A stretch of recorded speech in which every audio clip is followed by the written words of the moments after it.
Welcome back to eSIMstudios. So, if you're a Samsung fan and/or you're anticipating to get a new S26 model, got huge news. Maybe the biggest news leading up to the launch of the S26 series.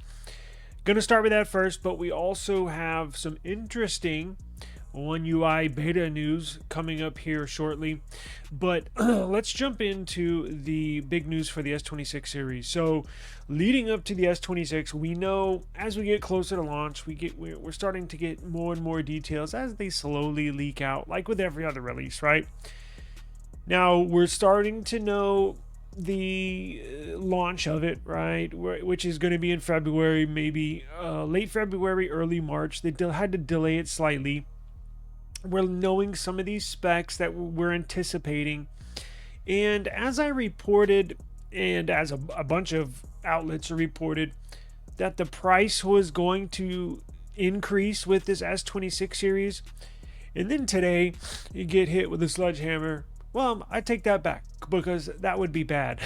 We get hit. What's getting hit with something good, right? I don't know. We get they throw us a bone, right? Samsung throws us a bone. Here you go. We got news that they're going to keep the price the same. Say what? Samsung is going to keep the same prices as the S25 series. So the S26 Ultra is going to cost the same as the S25 Ultra. The S26 Plus, same as the S25 Plus. S26 base model, same as the S25 base model. Whew. Thank you, Jesus.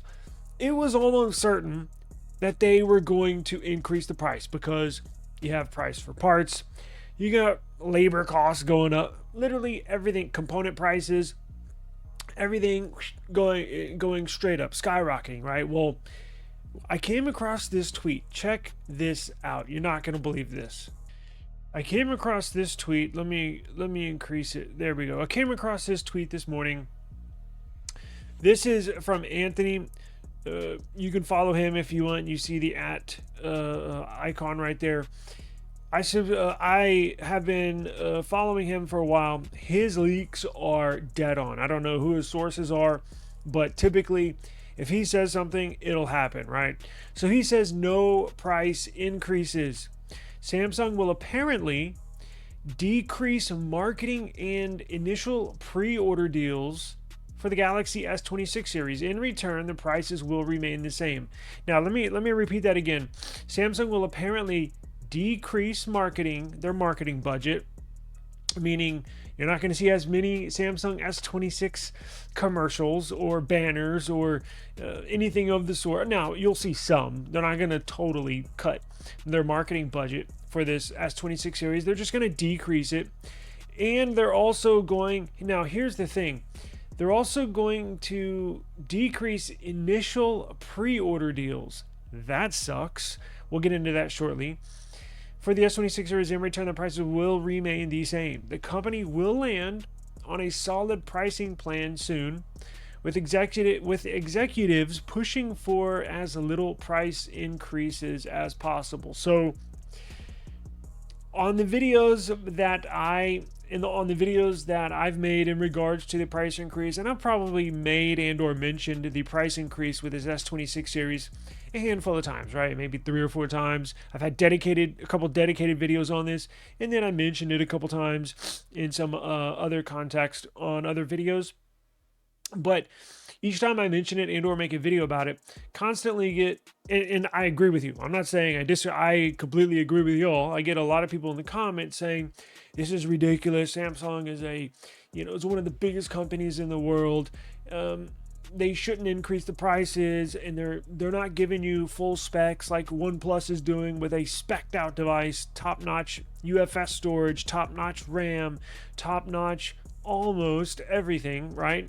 And Samsung is basically now, don't get me wrong, I love my S25 Ultra. It's my daily driver, and I fully anticipate to buy the S26 Ultra. Now, I was going to buy it whether they increase the prices or not. Don't tell Samsung that. But I get it, right? Now, I get it on both sides, right? So from the consumer, I get that you do not want to see a price increase. And I get Samsung side where, look, I mean, I run a business. We have profit margins. We have certain price points we need to hit. We have certain revenue we're trying to generate. So I see both sides, right? Like, I get it. Now, if possible, I think they're going about it the right way, because they're not necessarily putting in shittier UFS storage, right? Because the latest UFS storage, and I'm just using this for an example, the latest UFS storage is 4.1, which you will see in the new OnePlus 15. It's not like Samsung is going to say, well, we can, we could go the UFS 4.1 storage, but let's just put in UFS 4.0 storage, and then we can save an extra $11 per memory chip, right? It's not like they're saying that. I mean, can you do that? Yes, but they're still going to put relatively top-notch specs on there. So they're still going to offer really good specs. But I think the executives are going about this the right way. So you're going to get good, relatively new, top-notch specs, but then they're just going to cut back on marketing, right? Jeez. I run ads, commercials, online stuff for my business, and holy crap, is advertising expensive. If any of you or any viewer is in marketing and or advertising, you know exactly what I'm talking about. Holy crap, is it expensive. I mean, I'm not going to get into it, but Jesus Christ, it's expensive.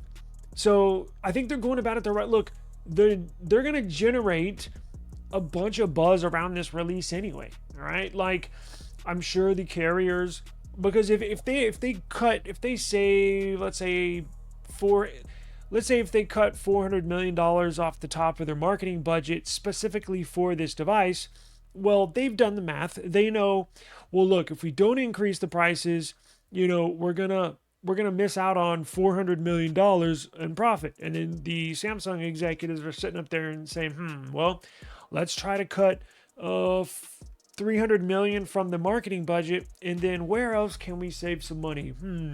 Let's tweak our trade-in deals so we can generate and or keep that extra $100 million, so it'll equal the $400 million we're missing out on without increasing the prices. You see what I'm saying? So I think they're going about it the right way. Now, the only thing that has me worried is the trade-in deals. Samsung has got the best trade-in deals, I think, out of anybody. Now, if I'm wrong, please correct me, but I buy devices from all these manufacturers, and Samsung by far has the best trade-in deals, right?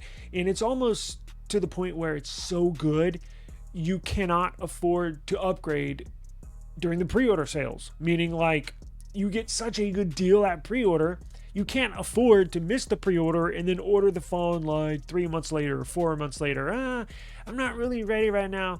Well, if you're going to upgrade, in the next 6 months, you need to do it now, because you're going to be saving, I don't say hundreds, but yeah, hundreds of dollars, right? At least $200.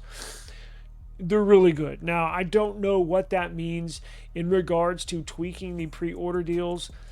Are they going to give you a little bit less for your trade-in? So when they turn, like if I trade in my S25 Ultra for a new S26 Ultra, I think in the past they would give me $700.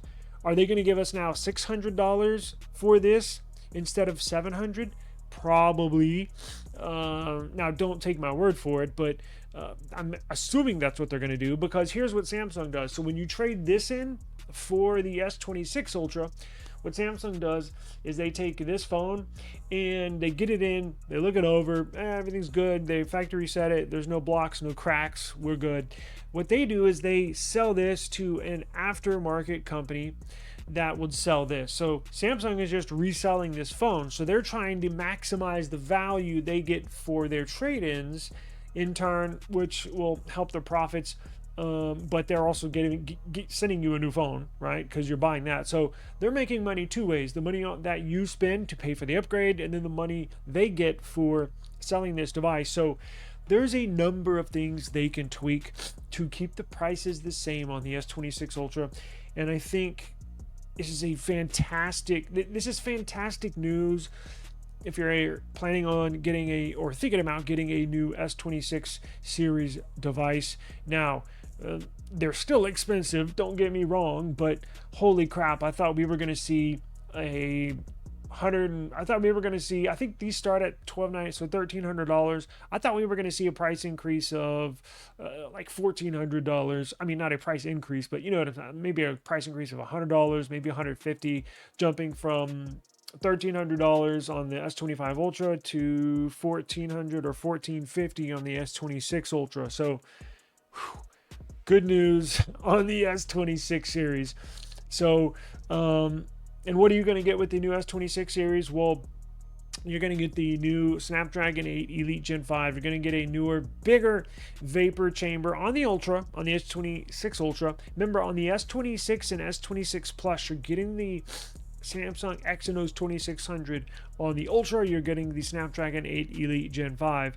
But you're also getting, we got word this week, you're getting a bigger battery. So they're going to, not as big as OnePlus is, right? It's not jumping that high, but we did get word that they are going to increase the battery size from 5,000 milliamp hours in the S25 Ultra to 5,200 milliamp hour in the S26 Ultra. You're going to get newer, faster RAM, right?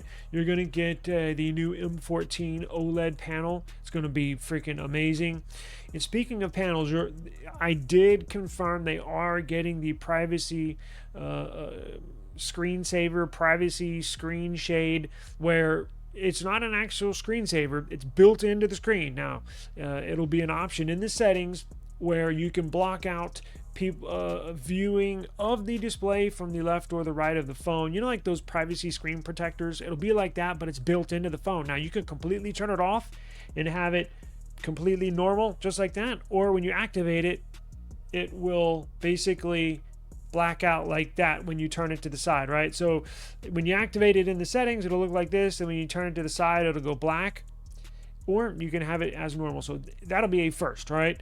And you'll get the anti-reflective display, all that good stuff. And maybe I think they're upgrading one out of the four sensors they're upgrading. But they're also making some minor adjustments as well into the cameras. I believe you're getting a variable aperture in the 200 megapixel sensor. So it's gonna be a badass device, right? Like, it just is. It's gonna be freaking awesome. So very excited for this. Very good news for the S26 series, or possibly you if you're interested in getting one. So stay tuned to the channel. I'm gonna stay on top of it, and we are getting one day one. Now,